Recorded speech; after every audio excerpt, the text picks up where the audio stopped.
যুক্তরাষ্ট্র ও ইসরায়েলের সামরিক হামলায় টানা 10 দিনের মতো ইরান জুড়ে চলছে ভয়াবহ ধ্বংসযজ্ঞ। 28 ফেব্রুয়ারি শুরু হওয়া এই যুদ্ধে রাজধানী তেহরান সামরিক স্থাপনা ও জ্বালানি অবকাঠামোকে লক্ষ্য করে একের পর এক হামলা চালানো হচ্ছে। জবাবে ইরানও ইসরায়েল এবং মধ্যপ্রাচ্যে মার্কিন স্বার্থ সংশ্লিষ্ট লক্ষ্যবস্তুতে পাল্টা আঘাত হানছে।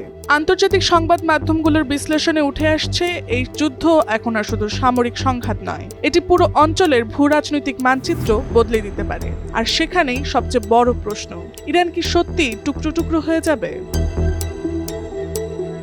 ইরানে হামলার আগে কয়েক মাস ধরেই দেশটির বিরুদ্ধে রাজনৈতিক ও কূটনৈতিক চাপ বাড়াচ্ছিল ওয়াশিংটন। একই সময়ে ইরানের অভ্যন্তরীণ অস্থিরতা, সরকার বিরোধী আন্দোলন এবং শাসক গোষ্ঠীকে দুর্বল করার নানা আলোচনা সামনে আসে। তবে কঠোর দমনপীড়নের মাধ্যমে রাষ্ট্রীয় নিয়ন্ত্রণ ধরে রাখে ইরানের নিরাপত্তা কাঠামো। এরপরই 28 ফেব্রুয়ারি সরাসরি হামলা শুরু হলে পরিস্থিতি দ্রুত পূর্ণমাত্রার সামরিক সংঘাতে রূপ নেয়। এখন বড় প্রশ্ন হলো, এই হামলার লক্ষ্য কি শুধু ইরানের শাসক গোষ্ঠী দুর্বল করা, নাকি এর পেছনে আছে আরো বড় কোনো পরিকল্পনা? আল জাজিরাকে দেয়া এক বক্তব্যে তেহরান বিশ্ববিদ্যালয়ের অধ্যাপক ফুয়াদ ইজাদি দাবি করেন, যুক্তরাষ্ট্র ও ইসরায়েল ইরানকে ভেঙে ফেলার পরিকল্পনা করছে।